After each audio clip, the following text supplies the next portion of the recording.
Beaten, bullied and burned, and that's just the beginning of his story. It's time to meet the man behind the mask of horror villains Jason Voorhees and Victor Crowley. This is the incredible life of stuntman and all-round horror icon, Kane Hodder.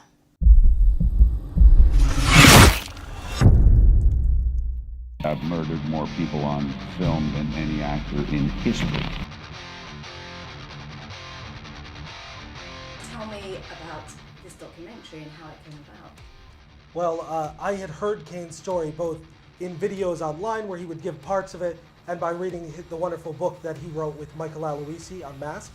And I thought that this was a great horror story, and not only horror, but like a human interest piece. The things he's been through, like everyone can understand his struggles and everything. They can relate to them and say, look at what this man accomplished, becoming an icon in his field after going through, a severe burn and horrible aftercare, bullying as a child, to overcome all that and do the American dream of becoming, a horror icon. That's something that I think everyone wants to see. It's a heartwarming story. People come to see Kane Hodder for a reason, over and over. I mean, his line never ends. I was very envious of him because he had a line going clear out the door, and I had nobody at my table. So Kane, why did you want to get your story out as documentary form? I'm not sure I really did until I met Derek. I was happy that Mike Aloisi wrote the book and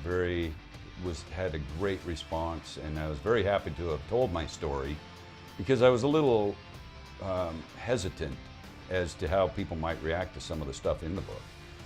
So I really hadn't thought of going beyond that, and I thought as long as we can do it the way I'd like to have it done, then I'm all for it. If I read it in a book, I would read it and say, that can't all be true. He's exaggerating.